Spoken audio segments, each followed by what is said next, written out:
You need to be doing things in parallel so that the feedback and the signals you're getting from failure are also increasing and amplifying exponentially. Being comfortable in your own skin is by far the most important soft skill that I've learned throughout the course of my career. Adaptability. It is defined as the new competitive advantage in this very serious article from Harvard Business Review, which I'll be honest is a little over my head. It is linked to the show notes below for those of you who are smarter and more elitist than I am. And it goes through and talks about a few scenarios in which adaptability can be very useful for businesses and are in fact essential for businesses to survive in the modern global economy. But from an individual scientist perspective, this also makes a lot of sense. The first one is the ability to read and act on signals in a timely manner. You can hear a lot of businesses as they're trying to understand how to scale up their advertising and market to the right people. They would use different advertising platforms, for example, running Facebook ads, and they will see their business go up initially because they're reaching new demographics of people. But after a period of time, their audience and their number of clients is plateauing, really figuring out why.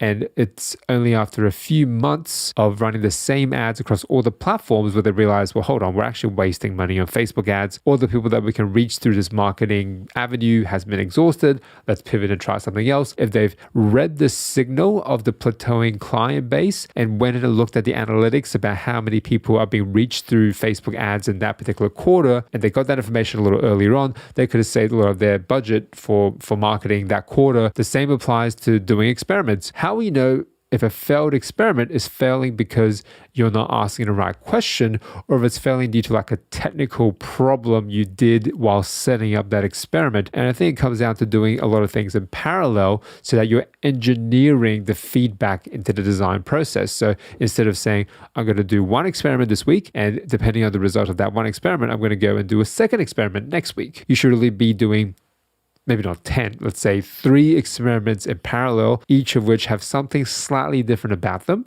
And you will get 3 times the feedback in that same amount of time than just doing one single experiment. And you can engineer that process to collect feedback and react to the signal so that in week 2, you've got a lot more information to make that decision than if you're just doing everything in a linear fashion, one experiment after the other. You need to be doing things in parallel so that the feedback and the signals you're getting from failure are also increasing and amplifying exponentially. That ties, of course, into the ability to experiment, and not every business will have the appetite for risk that is inherent within experimenting all the time to see what processes might work a little bit better. We do this all the time in science. Every time we go in and do our day job, we are experimenting, but some experiments are riskier than others. Some experiments use reagents that are either very rare, maybe come from an animal model that took 2 years to develop, or use a drug that's so expensive that you only get one go at it. If you are not trying something completely out of the box with regularity, if you're not factoring that into your design process every week, every month, every quarter,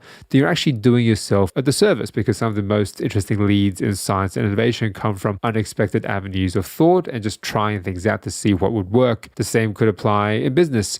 Is your team always playing it safe? Are you delegating a part of your budget to just trying new things out every month? Because if you're not, you can get very quickly entrenched into a standard operating protocol that suffocates and stifles innovation. And if your competitors are more game and they're more welcoming of risk, then they will be outcompeting you on an avenue that you don't even know exists before you know it. So we talked about leadership, we talked about time management, we talked about communication skills, we talked about adaptability. The final soft skill that I believe is most important to succeed as a scientist, or really as anyone on the cutting edge of any industry, is this. You have to know who you are. Being comfortable in your own skin is by far the most important soft skill that I've learned throughout the course of my career. And many of the leaders that I work with and respect, it is very clear they know who they are. The tides will change. What is currently in vogue will not be stylish or fashionable or even politically correct to do or say in the next month, in the next year. You need to know what your values are. You need to know what is important to you. What is your priority? What is your vision statement? and what is your value proposition as an employee, as a boss, as a leader. This is something that only you can come up with of your own accord, and no one can take it from you. And in the face of change, in the face of volatility, in the face of different kinds of signals that you're interpreting from your own experiments or from your competitors or from the market, if you don't know who you are, then you are no use to anyone. You will just be like a weather vane swinging back and forth, and people won't be able to interpret the signals of your leadership because you yourself won't know what the direction of your leadership is truly going to be unless you know who you are. That is something that could be a lifelong pursuit.